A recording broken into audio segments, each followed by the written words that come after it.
عرصہ ہوا سنت گھر میں سکون کی فضا تھی۔ ہر کوئی اپنے زندگی میں مست مگن تھا۔ بچے اسکول، بڑے اپنی دکانوں پر اور عورتیں گھر کے کاموں میں مصروف عمل رہتی، اور راجا اور رانی سنت گھر کی فلاح و بہبود کے لیے سرگرم عمل تھے۔ سنت گھر میں امن اور چین کی فضا اور ساتھ میں بنسی لال بھی سکون سے ہو، یہ تو ناممکن تھا۔ اس لیے بنسی لال بھی آج کل بے چین دکھائی دیتا تھا۔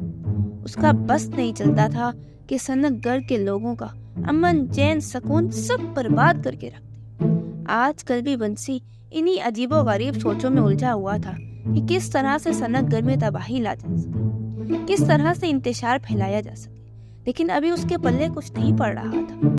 چند دن ایسے ہی گزر گئے کہ ایک دن راجا کو اطلاع ملی کہ ساتھ والے گاؤں میں سے چند بچے گم ہوئے ہیں، ان کا اغوا کیا گیا ہے۔ چنانچہ انہوں نے اپنی عوام کی بھلائی کے لیے سنت گھر کے لوگوں کو محتاط کرنے کے لیے ڈھولچی کو بلوایا کہ وہ اعلان کر دے۔ ڈھولچی آ گیا تو راجا نے اس سے حال احوال پوچھنے کے بعد اس کو اعلان کرنے کے لیے خبر دی۔ ڈھولچی نے راجا کی بات غور سے سنی اور پھر سنت گھر کے کھلے میدان میں جا کے کھڑا ہو گیا۔ داروغہ نے اس کو دیکھ لیا۔ کیوں بھائی، ڈھول بجنے لگا ہے؟ ہاں بھائی، اپنا تو کام ہی یہی ہے۔ چلو بھائی، بجاؤ بجاؤ ڈھول، تم ڈھول بجاؤ، میں گانا گاتا ہوں، کیا ہی سہانا منظر ہوگا۔ اور اس کے بعد راجا سے ڈانٹ پڑنے کا بھی بہت سہانا منظر ہوگا۔ پھر دونوں ہنسنے لگے۔ اچھا بھائی، پہلے اعلان کرنے دو، یہ نہ ہو دیر ہونے پر راجا ناراض ہو جائے۔ ہاں ہاں بالکل، اعلان کرو، لیکن مجھے یہ تو بتا دو اعلان کرنا کس چیز کا ہے؟ ساتھ والے گاؤں سے بچوں کے اغوا کی خبر آئی ہے۔ راجا سنت گھر کے لوگوں کو محتاط رہنے کا حکم دینا چاہتے ہیں۔ اوہ صحیح صحیح، اچھا۔ پھر ڈھولچی نے ڈھول بجانا شروع کر دیا۔ ڈھول کی آواز سن کر سب سے پہلے ببن آیا اور ڈھولچی سے خبر پوچھی تو داروغہ نے فوراً اس کو بتا دیا۔ او بھائی داروغہ جی، تم کو اس لیے نہیں خبر سنائی کہ تم سارے جہاں کو سناتے پھرو؟ مجھے میرا کام کرنے دو اور جاؤ جا کے اپنا کام کرو۔ اپنا کام؟ میرا کون سا کام؟ تم تفتیش کرو اغوا کاروں کی۔ ارے باپ رے، قسم پہاڑی والے بابا کی، انہوں نے تو مجھے خود اغوا کر لینا ہے۔ سب ہنسنے لگ گئے۔ ڈھولچی کے تھوڑی دیر ڈھول بجانے پر ڈھیر سارے لوگ اکٹھے ہو گئے، جن میں بنسی لال بیٹھا۔ ڈھولچی نے راجا کا اعلان سنا دیا۔ سنت گھر کی پیاری عوام، راجا کا سنو پیغام۔ راجا جی فرما رہے ہیں کہ ان کو اطلاع ملی ہے کہ ساتھ والے گاؤں سے چند بچے اغوا ہوئے ہیں۔ وہ اپنی عوام کی بھلائی کے لیے چاہتے ہیں کہ ہم سب محتاط ہو جائیں اور آج کل اپنے بچوں کی حفاظت کریں، یہ نہ ہو کہ اغوا کار یہاں آ جائیں۔ سب نے اعلان سنا اور کہا جی ٹھیک ہے، اور اپنے اپنے گھروں کو لوٹ گئے۔ بنسی لال گھر آیا تو یہ سوچنے لگا، بچوں کا اغوا، بچوں کا اغوا، ارے واہ، بچوں کا اغوا، کتنا خوبصورت خیال ہے۔ یوں میں بہت ساری دولت بھی حاصل کر سکتا ہوں اور سنت گھر کے لوگوں کو پریشان بھی۔ یہاں بد امنی پھیل جائے گی تو میں سکون سے رہوں گا۔ واہ بھائی واہ، راجا کے اعلان نے کیسا مفید مشورہ دیا ہے مجھے۔ واہ واہ، یہ لوگ خود ہی پھنستے ہیں میرے سے۔ پھر بنسی لال اپنے کام پر منصوبہ بندی کرنے لگا۔ کچھ دیر میں ہی بنسی منصوبہ بندی کر چکا تھا۔ اس نے اپنے گھر کے خفیہ تہہ خانے میں اغوا شدہ بچوں کو رکھنے کی جگہ سیٹ کر لی، پھر کلوروفارم لے لیا اور پھر مناسب وقت کا انتظار کرنے لگا۔ سب سے پہلے کس بچے کو اغوا کیا جائے؟ چھوٹو ڈھولو؟ نہیں نہیں، ان کو تو آخر میں کروں گا، ورنہ وہ میری ساری پلاننگز پر پانی پھیر۔ اگلے دن صبح ہی صبح بنسی اپنے کام کی طرف چل دیا۔ بنسی کو معلوم تھا کہ راجا بھولی بھالی سی بچی ہے اور وہ صبح سویرے اکیلے ہی اسکول جاتی ہے، لہٰذا سب سے پہلے اس نے راجا کو اغوا کرنے کی منصوبہ بنایا۔ اپنے منصوبے کے تحت وہ کلوروفارم لگا رومال اپنے ساتھ لے گیا اور جھاڑیوں کے پیچھے چھپ گیا۔